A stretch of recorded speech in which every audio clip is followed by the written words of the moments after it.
improvement in Tennessee is built on the theory that all of our schools in our state need to be moving at an urgent rate to improvement. All schools need to be growing. And we know that theory is based on having exceptional teachers in every single classroom. Every student deserves to have an effective teacher in a school led by an effective principal. I think it's important that as we look at turnaround schools, we look at it as a way where equity is forced for all kids.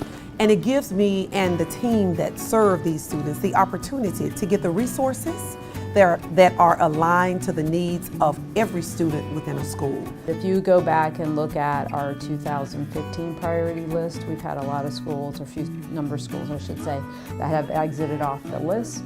When I also look at that list of the schools that were on the 2015 list, we had 5 who have now become reward schools in 2018, which is huge to go from schools that were in the bottom 5% to our top performing schools. So again, kudos for those schools. Thank you for all you've done with that. So one of the things that's been central to our work moving forward under ESSA has been the creation of our Office of School Improvement. This is a new office within TDOE. We've elevated the work of school improvement by creating this dedicated office, placing it within the Commissioner's office so that it can work across all of our divisions across the department to support our priority and our focus goals.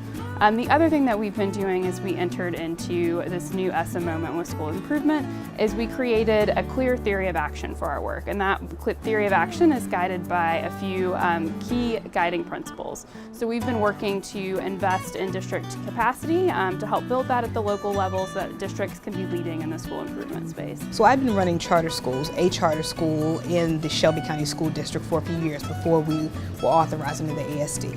And the main reason we wanted to be authorized under the ASD is because we wanted to run a neighborhood school.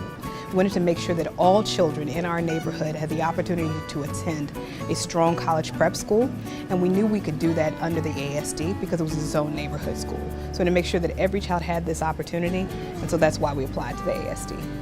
I am proud to be a part of the Achievement School District and to the other fellow educators in this work, because this is truly the work that needs to happen if we're going to make outcomes be what they should be for all students in Memphis. Huge highlights, of course, were enrollment. So when we first came to Westwood Elementary School, the enrollment was probably around 250, 300 kids in kindergarten through 5th grade. When we came and we took all of pre-K through 5th grade, we doubled the enrollment in the school. So huge highlight was that kids came back to the neighborhood and came back to Westwood. And second big highlight, of course, I have to celebrate, is that our TBOS, our growth scores grew this year. So from a level 1 to a level 3 school. So we're really proud of the academic achievements this year.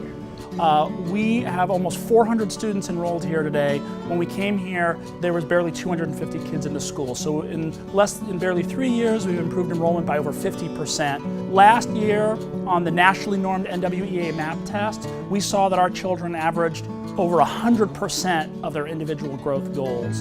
And so we're seeing tremendous academic progress. But also in terms of culture and family engagement, we're seeing huge improvement. Before we came here, the suspension and expulsion rate in this school was 24%. We've dramatically cut that, and in the last 3 years, not one student has been expelled, and the suspension rate averages under 6%. As we began to continue to show improvement by addressing the needs of our students, by aligning them with the appropriate resources, whether it be an awesome and amazing principal, teacher, all of the social and emotional needs are met. I think that turnaround affords us the opportunity to address the whole child and the needs, not just for the standardized testing, and we know that numbers drive, students being in the turnaround setting, but in the turnaround setting, we have been afforded the opportunity to address several gamuts of the aspect, from social, emotional, and then academics. So we talk about the Achievement School District as turnaround schools.